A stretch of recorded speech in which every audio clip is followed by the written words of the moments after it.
Study IQ IAS. Smart aspirants number one choice. नमस्कार साथियों, बहुत बहुत स्वागत है आपका स्टडी IQ IAS हिंदी पर और मैं हूं डॉक्टर पंकज मिश्रा। आज हम एक बेहद सनसनीखेज और आंखें खोल देने वाले विश्लेषण को करने जा रहे हैं दोस्तों। साथियों, पिछले कुछ दिनों से देश के साथ साथ पूरी दुनिया के आर्थिक गलियारों में एक बहुत बड़ा सवाल आपने देखा होगा, जो बार बार बुद्धिजीवियों और बड़े अर्थशास्त्रियों द्वारा उठाया जा रहा है।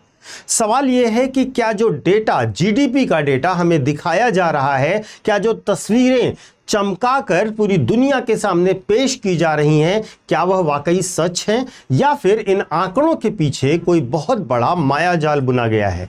आप सुबह उठते हैं, अखबार खोलते हैं, हेडलाइंस दिखती हैं कि भारत दुनिया की 5वीं सबसे बड़ी अर्थव्यवस्था बन गया, बहुत जल्दी हम जर्मनी और जापान को पिछाड़कर तीसरे नंबर पर आने वाले हैं। गर्व से सीना चौड़ा हो जाता है, होना भी चाहिए दोस्तों। लेकिन रुकिए, यहां पर समझिएगा कि यहीं पर सबसे पहला झटका लगता है। IMF के ताजा रिपोर्ट के अनुसार 2026 के जब आप आंकड़ों को उठाकर देखते हैं तो रुपया और डॉलर के उतार चढ़ाव की वजह से नॉमिनल जीडीपी के मामले में भारत अब 5वें नहीं बल्कि खिसककर 6ठे स्थान पर जा चुका है। हमसे आगे यूके, जापान, जर्मनी सब है। अब बहुत महत्वपूर्ण बात कि इसी मोड़ पर दुनिया के बड़े बड़े अर्थशास्त्री, चाहे वे RBI के पूर्व गवर्नर रघुराम राजन हो या नोबेल पुरस्कार विजेता अभिजीत बनर्जी हो, ये लोग अचानक सामने आते हैं और आपके इस आर्थिक गौरव पर तीखे सवाल दाग देते हैं।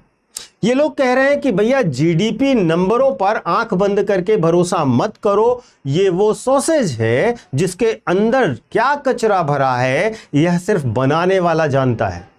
आज के इस वीडियो में हम किसी राजनीति की बात नहीं करने जा रहे, बल्कि दोनों पक्षों के ये जो दोनों पक्ष हैं उनके आमने सामने रखेंगे, उनके तर्कों को समझेंगे। एक तरफ है रघुराम राजन, पूर्व वित्त मंत्री P चिदंबरम, और नोबेल पुरस्कार विजेता अभिजीत बनर्जी, जो 2026 के भारत में आर्थिक चुनौतियों और आंकड़ों की बाजीगरी का दावा कर रहे हैं। और दूसरी तरफ हैं भारत सरकार के मुख्य आर्थिक सलाहकार V अनंत नागेश्वरन, जो उन्होंने दिया है एक करारा जवाब जिसने विरोधियों की बोलती बंद कर दी है। तो आज दूध का दूध और पानी का पानी करते हैं। सेशन को शेयर जरूर कीजिएगा। चलिए साथियों, बात करते हैं शुरुआत से। सबसे पहले समझिए कि ये बड़े अर्थशास्त्री आखिर भारत की जीडीपी के डेटा पर उंगली उठा क्यों रहे हैं, इनका सबसे बड़ा दर्द है क्या। अभिजीत बनर्जी ने अभी हाल ही में एक बात कही है, और वह उन्होंने कहा है कि भारत में इनफॉर्मल क्षेत्र, यानी कि जो कि अनौपचारिक क्षेत्र होता है, उसका डेटा हर साल मापा नहीं जाता है। भारत की लगभग 80 से 85% वर्कफोर्स इसी अनौपचारिक क्षेत्र में काम करती है। रेहड़ी पटरी वाले, छोटे दुकानदार, दिहाड़ी मजदूर। सरकार क्या करती है कि सरकार हर 5 साल में एक मॉडल बनाती है और एक कोएफिशिएंट के आधार पर मान लेती है कि अगर फॉर्मल सेक्टर यानी कि बड़ी कंपनियां बढ़ रही हैं तो इनफॉर्मल सेक्टर भी बढ़ ही रहा होगा। अब यहीं पर एंट्री होती है दूसरे बड़े आर्थिक जानकार की, रघुराम राजन सर की। रघुराम राजन का कहना है कि जब से देश में GST आया है तब से इनफॉर्मल सेक्टर पूरी तरह से टूट चुका है, बर्बाद हो चुका है। लेकिन सरकार जो जीडीपी का 6.5% 7% के आसपास का डेटा दिखा रही है, वो केवल संगठित क्षेत्र का है, यानी कॉरपोरेट तो मुनाफा कमा रहा है लेकिन नीचे का भारत रो रहा है। अब यहीं पर मैं आपसे बात करूंगा P चिदंबरम साहब की भी। P चिदंबरम का एक लेख आया है, एक आर्टिकल आया है, जिसमें उन्होंने सीधे सीधे सरकार को चेतावनी दी है कि भारत के सामने 3 बड़े राक्षस खड़े हुए हैं। एक है भयानक बेरोजगारी, दूसरा है कमर तोड़ महंगाई, और तीसरा मध्य वर्ग की थमी हुई सैलरी। अभिजीत बनर्जी भी यही कह रहे हैं कि भारत का मध्यम वर्ग, जिसकी सैलरी 30,000 रुपए से 3 लाख रुपए महीने के बीच में है, उसकी सैलरी पिछले 2-3 सालों से बिल्कुल फ्लैट है, उसमें कोई वृद्धि नहीं हुई। और महंगाई के हिसाब से देखें तो मध्यम वर्ग लगातार गरीब होता जा रहा है, अमीर नहीं हो रहा। अब आप सोच रहे होंगे कि सर, इतने बड़े बड़े लोग कह रहे हैं तो भारत सरकार चुप क्यों बैठी? क्या हमारा देश वाकई सिर्फ कागजी शेर है या कागजों पर बढ़ रहा है? बिल्कुल नहीं।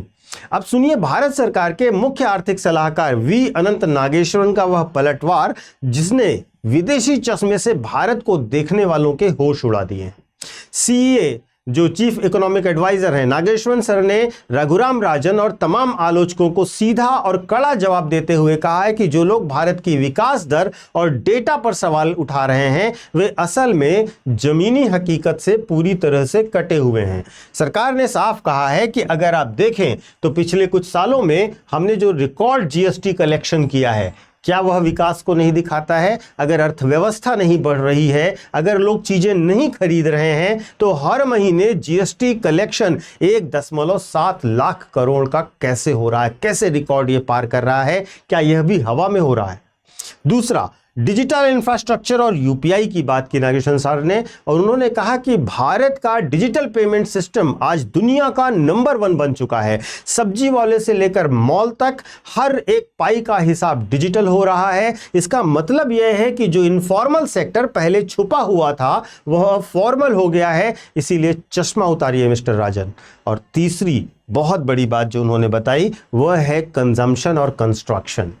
आज ग्रामीण भारत में कंस्ट्रक्शन यानी निर्माण कार्य चरम पर है। दिहाड़ी मजदूरों की मजदूरी जो पहले 50 रुपए हुआ करती थी अब 350 से 500 रुपए प्रतिदिन हो चुकी है। सरकार का कहना साफ है कि कुछ लोग सिर्फ इसलिए भारत के डेटा को गलत बता रहे हैं क्योंकि उनके खुद के अनुमान और भविष्यवाणियां पूरी तरह से फेल हो चुकी हैं। भारत आज भी 6.48% की रफ्तार से दुनिया की सबसे तेजी से बढ़ने वाली मेजर इकोनॉमी बना हुआ है। तो साथियों, एक निष्पक्ष विश्लेषक के तौर पर हम दोनों पक्षों को जानने के बाद यह समझना चाहेंगे कि क्या दोनों की बातें एक साथ सच हो सकती हैं। क्या यह मुमकिन है कि भारत दुनिया की 6ठी सबसे बड़ी अर्थव्यवस्था भी हो और हमारे यहां दुनिया की सबसे बड़ी गरीब आबादी भी रहती हो? तो जवाब है हाँ दोस्तों, दोनों बातें बिल्कुल सच हैं और इसे समझने के लिए कोई रॉकेट साइंस की जरूरत नहीं है। साधारण गणित से समझिए। भारत का कुल नॉमिनल जीडीपी लगभग 4.15 ट्रिलियन डॉलर का है। इस भारी भरकम आकार की वजह से हम दुनिया में 6ठे नंबर पर हैं। यह और बहुत जल्दी अगर सब ठीक रहा तो जल्द ही हम जापान और जर्मनी को भी छोड़ देंगे और तीसरे नंबर पर आ जाएंगे। क्रय शक्ति क्षमता कि अगर हम बात करें, अगर हम पीपीपी के बेस पर बात करें तो हम पहले से ही दुनिया में नंबर 3 पर इकोनॉमी है। तो पेंच कहां पर फंसा हुआ है दोस्तों?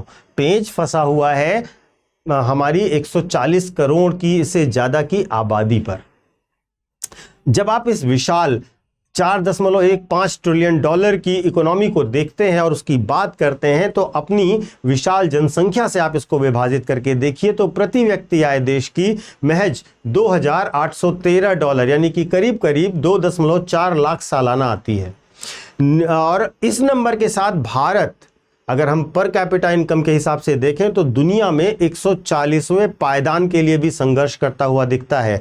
जर्मनी की आबादी केवल 8.4 करोड़ है, जापान की 12 करोड़ है, इसलिए उनकी प्रति व्यक्ति आय 35,000 से लेकर $65,000 तक पहुंच जाती है।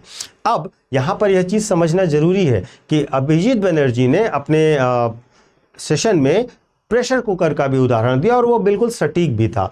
भारत एक ऊर्जा गरीब देश रहा है दोस्तों, जहां लोग हमेशा बचाने की सोचते हैं। आज अमीर और अमीर होता जा रहा है और दिल्ली या मुंबई के महंगे रेस्टोरेंट में आप अगर वहां जाएंगे तो देखेंगे 5,000 प्रति व्यक्ति का बिल देने के लिए लाइन लगी हुई मिलेगी आपको। लेकिन उसी शहर की झोपड़पट्टियों में आपको ऐसे लोग भी मिलेंगे जो पूरे महीने का 5,000 भी नहीं कमा पाते। और इसको हम कहते हैं के शेप्ड रिकवरी।